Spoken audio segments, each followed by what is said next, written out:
Hello, everybody. It's Cassie Elle, and it is Crowd Chat with me, Cassie Elle. And today I have on the show Emma Larkins. Hello, Emma. Hi, Cassie. How's it going? Good. Thank you for being on the show. I'm really excited to have you on because there's a whole bunch of stuff that I have to ask you. So I don't know. I know like the show is supposed to only be like 15 to 20 minutes long, but we'll see if that is. Yeah. If that actually it's happens. going to be a squeeze.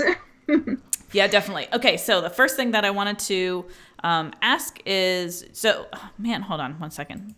See, this is that live stream stuff where footage editing software stuff moves things around. Okay. All right, now we're good. For some reason, your picture shrunk, and so I had to fix it. I don't know what's going on. Anyway.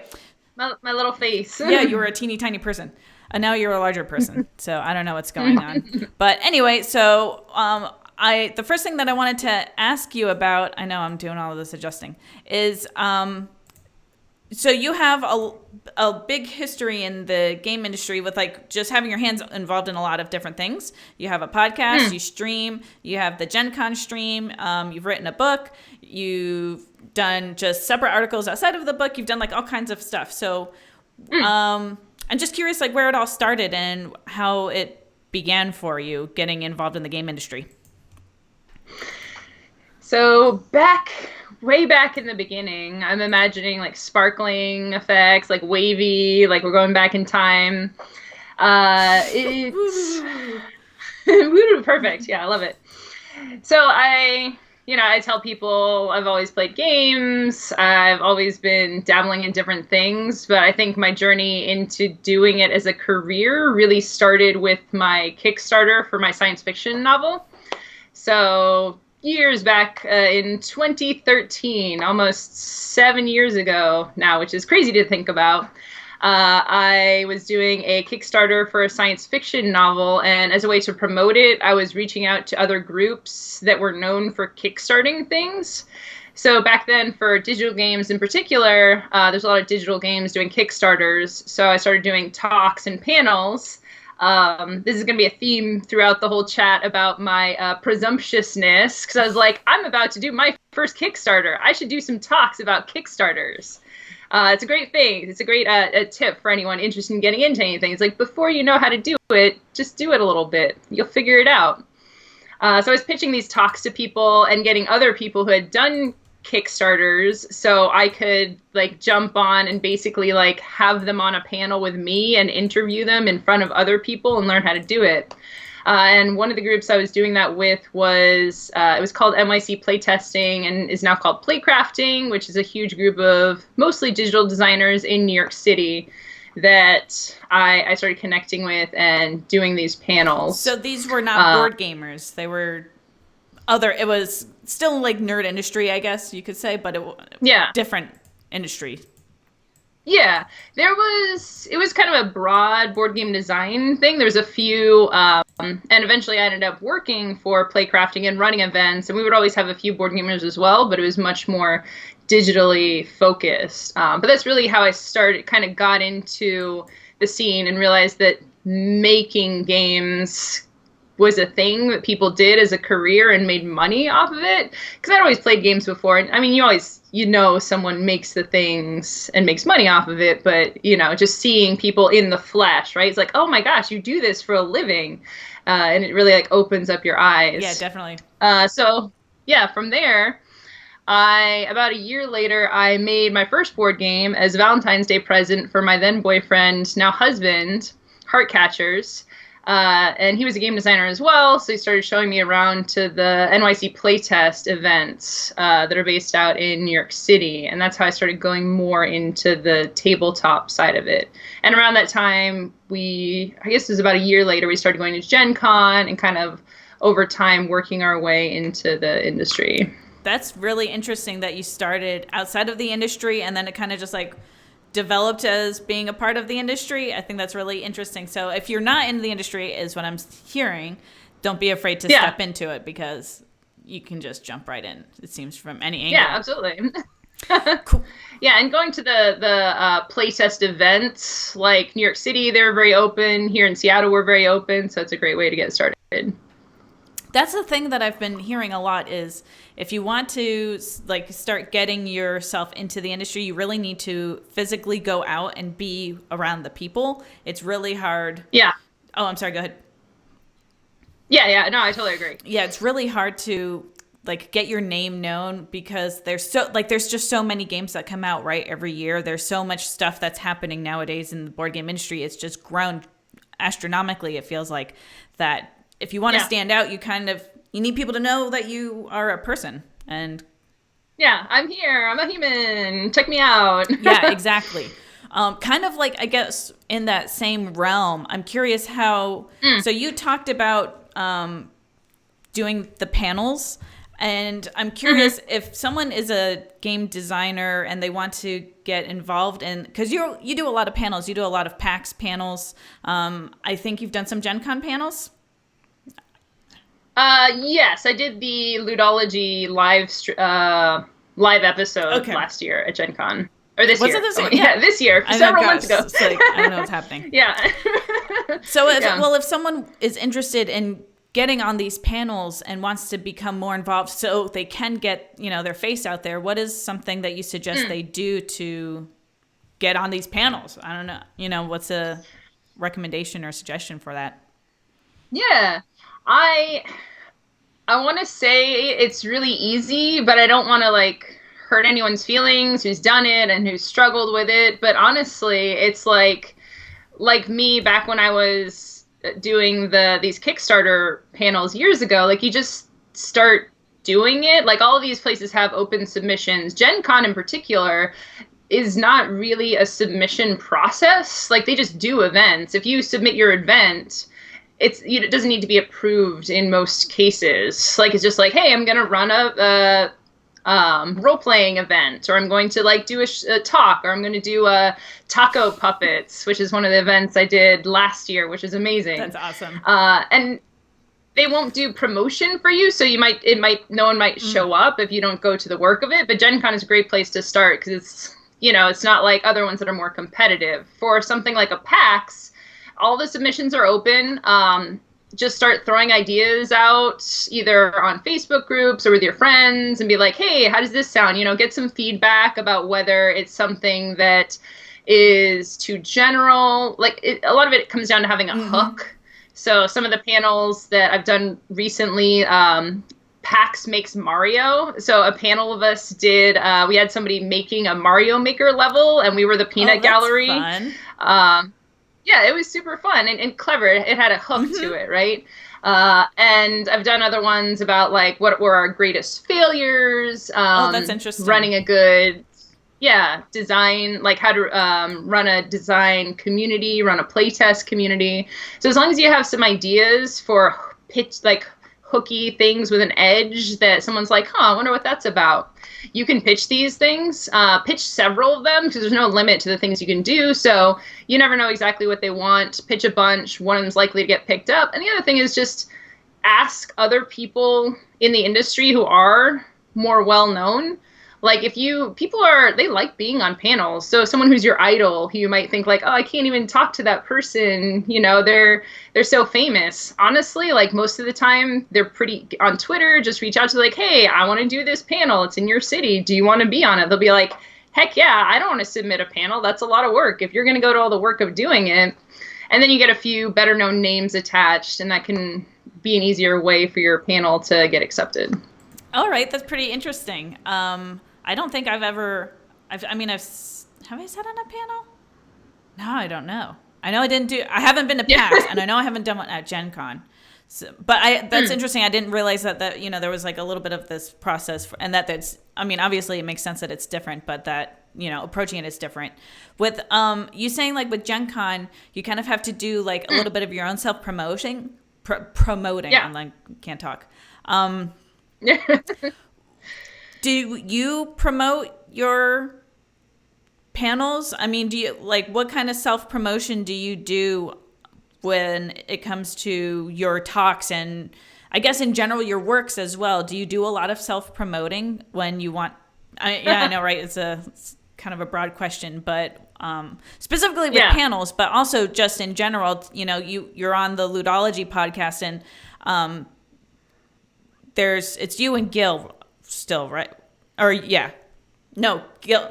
Yeah. I'm sorry, I'm getting everybody's names mixed up. I'm getting Jeff and Gil mixed up. Anyway, so you became a member of the show, and I'm just curious, like, did you self-market to get there? And sorry, it's a huge question. No, not at all. This is a perfect lead in. And I'm laughing, not because I think it's a funny question, but because I'm like, oh, wow, it's hard to even know where to begin. So I think telling stories is a great way to go from the theoretical to reality and make things make a little bit more definitely. sense. So short answer is, and I'm going to say these things, and it's probably going to make some people upset or mad, but I'm going to say it and then I'm going to explain it. So everything is promotion. Everything is marketing. Everything is sales. What we're doing now, like, you are a super cool person. I love chatting with you. I'm having an amazing time. This is fun, but it's marketing. You know, other people are going to be watching this, and hopefully we're going to be able to give things of value to people. When I make smiley face emojis at people on Twitter, that's marketing. Other people can see that. When I go to a convention and I'm just like shooting the breeze with someone who's an amazing designer, you know, it's a fun thing. We're friends. We're doing the things that friends do, but it's also marketing and sales. And the way that I view marketing and sales is I'm making it possible for someone to be happy. So when I market a game, when someone buys my games, hopefully they enjoy it. And they wouldn't have had that experience if they didn't know about my game. And they wouldn't know about my game unless I talked about my game. So I think for anyone who kind of gets caught up in the ideas like, oh, I can't do sales, I can't market, I don't want to be that pushy person.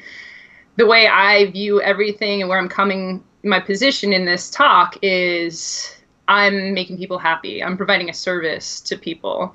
So that's the baseline. So everything is marketing, everything you do. There's definitely people who do it wrong. There's a fine line. So when I'm talking about some of the activities that I did, you might look and be like, oh, that's really tactical. You know, you're using people, or you're making decisions to like take advantage of people. And I don't support anything like that. All of these things that you're doing, it always needs to come from a place of kindness and friendliness and love and giving more than you receive. Yeah, I think it's... And that being said, no, go ahead. So these things, like if you look at them from a very cold perspective, they can look very strategic and tactical. And it's important to realize that it comes from a place of love. Yeah, I was going to say, it feels like the marketing part is just kind of what happens. It's not like you're not going in saying, I'm going to go and talk to this person so that way they know me, so that way my Kickstarter launches and I reach out to them. You know, it's just kind of talking to them leads to those things, and going in, like you said, going in with I guess like a malicious intent almost a bit is not where you want to be coming from. You want to definitely, like you said, be genuine about it. Yeah. So that's the baseline. Everything comes from a place of love. Everything comes from a place about caring deeply about the things you're making, about the people that you're providing things for, about the vision you have for a happier and better world. So for Ludology in particular, I met Gil years ago, I think in 2014 in the New York City playtest group. He was incredibly supportive and encouraging to me as a designer. I was getting started out. I was showing a game, Heartcatchers, that is a 15-minute game, 2 players, secrets and deception. The prototype I had was construction paper hearts glued to cards. So it was very cute. It wasn't like the way people do prototypes. It was very different. And I had a lot of hang-ups about whether I fit into the group. You know, people weren't as excited to test my group. It was a lot of to test my game. It was a lot of Euro games and didn't really fit in. But it was amazing and encouraging, and believed in me as a designer, even just starting out, and gave me great feedback. So that was me meeting Gil, testing games. A year or two later, he launched the Networks on Kickstarter. Gil's an awesome person. Networks is an awesome game. So Phil and I backed it. We told all our friends about it. We supported it because we're like, hey, you're making this awesome game. We love it. We're going to tell people about it. We're going to play it. We're going to post pictures of us playing this game. I would go to shows over the years, even after we left New York City. I would chat. We would always like keep in touch. I worked for his booth at Gen Con in 2017. So he has his cheese weasels or ferrets, like everything he has is themed. And we did demos of the game. So I demoed networks. I showed off Wordsy. I learned all the games. I was pitching them, selling them to people.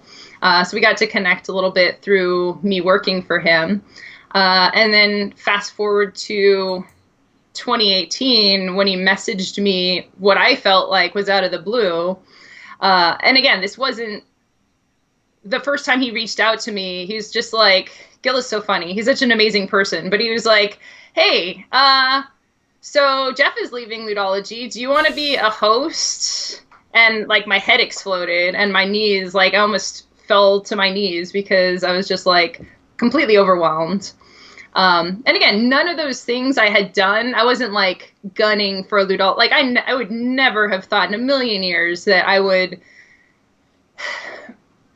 be the kind of person who would succeed on Ludology. Because to me, it was just like, oh, these are all professors of game design. Like they've been playing games for years. They've been designing games for decades. Like that's not me.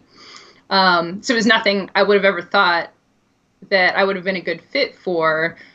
But it just happened to work out that at that time in that place, I was what Gil was looking for to continue on the show. And it's worked out. People have come up to me, especially at Shucks, and said that they've really been enjoying the direction of the show. And again, none of that was tactical for like, oh, this will get me X will get me Y. But it was like having fun, talking to friendly people, learning about the industry, talking about the industry, just learning and exposing myself to this industry at the same time makes success. It's like question mark, profit, right? Definitely feels that way in the industry. It's like I know. Yeah.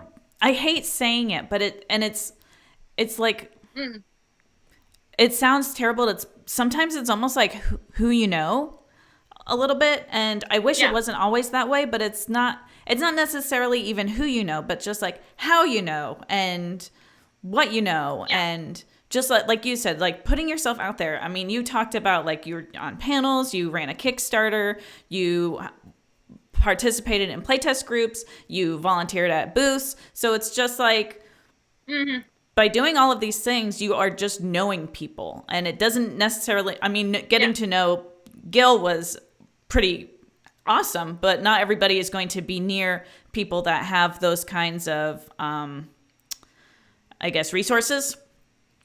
But just going out and being in these groups and getting people to know who you are, it seems to be like the number one piece of advice that I get over and over again from people that want to get better in the design world, especially.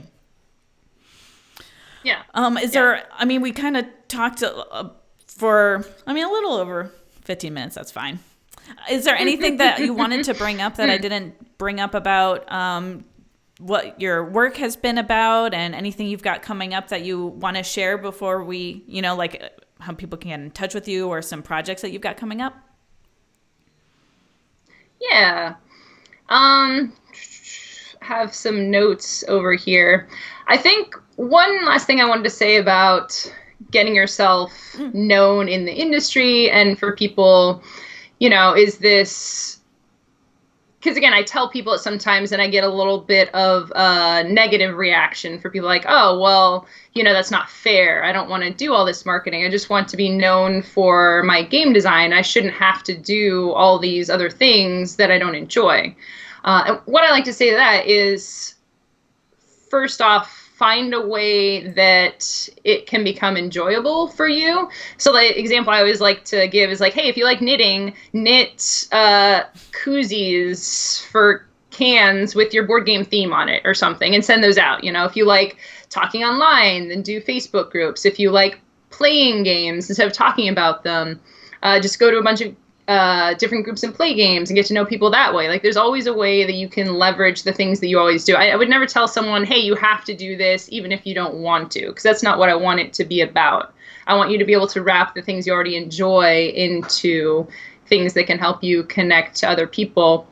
And the truth of the matter is, like, if two people, like, the industry is so competitive now, if two people submit equally good designs, which is likely because so many people are making amazing designs now, the person with the established platform who, you know, has some knownness about them, who can activate their audience, is more likely to get that slot, because successful games are about marketing. If I can talk to thousands of people about the game that I'm making, then it's more likely the game will succeed. So it definitely can have benefits for that.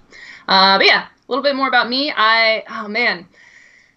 I'm working on a very exciting project now, Abandon All Artichokes. I can't announce yet exactly what's happening with that. I believe that I'm coming very close to the announcement for that, so I'm very excited. So I guess I'll just say for that, stay tuned, because hopefully within the next few weeks or months or so, we'll be able to have a big announcement about that. Other than that, just stay tuned to at Emma Larkins pretty much everywhere. I do a weekly board game design stream on Twitch, so you can connect with me there. Twitter's a great place as well if you just chat with me there. I really liked the advice that you just gave. I know that you just I'm going to actually show everybody real quick your website. So if anybody wants to see more information about Emma, she has her website right here, emmalarkins.com. And up top, she has the game design and things that she's streaming, all kinds of cool stuff that you can take a look and see what's going on with the Emma life. Basically. What was I about to ask? So you mentioned if two people put in the designs, the person that, that's right. The advice that you gave, kind of helps me with the question that I was going to ask, which is, so I'm an introvert. And I know a lot of people that are introverted have difficulty with getting out there. And so I think you kind of answered my question, though, is if you're introverted, what do you do to, I guess, get known, get seen? But it sounds like it's really look at what makes you happy. If, you know, like I like reading books. So if I talk to a bunch of book readers about game stuff, maybe that's the introverted thing that I need to do, or just talk to people online. Because honestly, that's really helpful for me, is I have a lot of online friends compared to having a lot of in-person playtesters. And that is something that I find to be really beneficial because I'm comfortable with it, right? Yeah. And I think it's important for each person to acknowledge their personal journey. Each person has their own struggles with different things and things that they are comfortable with or uncomfortable with. I would never say do something that you're uncomfortable with, because I think it's super important to listen to yourself, to support yourself, and not push yourself too much. I will also say in high school, I did not eat in the cafeteria one day out of the 4 years. I would hide in the stairwells. I would go out in the yard, and I had friends. You know, sometimes friends would be there with me, but I was so terrified of people. Like, I couldn't be in this space of uncertain social situations. And over the years, it was something I was like, this is something that I'm passionate about. I understand that these are the things I have to do to succeed at this. So I did push myself a little bit. And I in the beginning, especially, I was terrified. Public speaking, you know, if you go back and look at some of my old talks, I think there's still videos. You just hear me, it's so painful to watch me speak because it's just incredibly awkward. And I've just done exposure theory over time. And just the more I do it, the more comfortable I become. So I think it's a little bit of both, of doing what makes you happy and what makes you comfortable, and looking in those regions to see how you can build up audiences here. And then, you know, sometimes pushing yourself, panel isn't too scary, right? I'm just there, someone's asking me questions, you know, little by little what you can do to kind of get out there. And because people want what you have, people want to hear from you, and they want the things you're making. So think about it as doing them a service. It's not about how afraid I am. It's like, if I don't give this to them, they'll never have it, and then they'll be sad, and that's sad. Yeah, I know what you're talking about, like the exposure theory thing. I just kind of had to do that a little bit for myself. Like I said, I'm really introverted, and so I just gave a 45-minute presentation about the reviewer interaction, and that was very terrifying for me because I've never had, live streaming in and of itself is kind of terrifying, but I never had to talk that long, and so it was, but I did it, right? And now I feel like if someone asked me to do it again, I think I could do it again. And that's definitely something that I just need to get more comfortable with, is getting out there and being, like you said, putting yourself out there, being comfortable with testing the waters. I don't want to test the waters. They're cold. Yeah.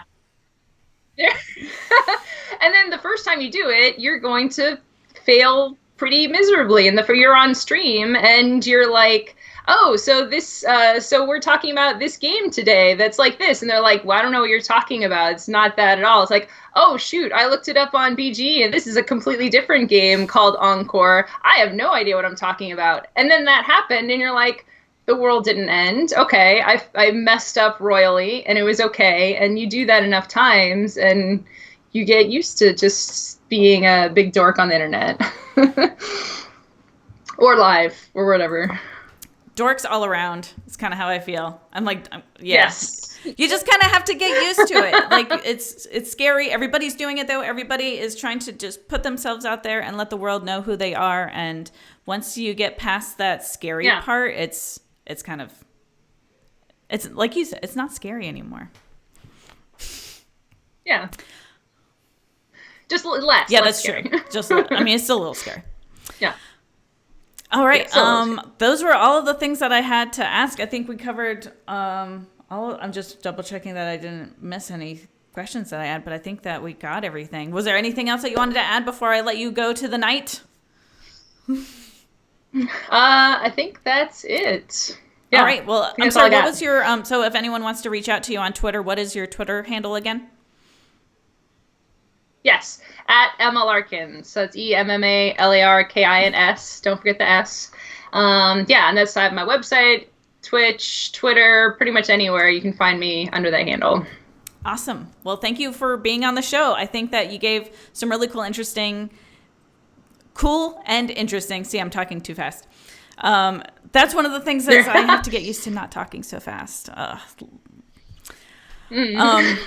Information about being a designer and putting yourself out there. And I really appreciate you coming on the show and being willing to talk to everybody about that.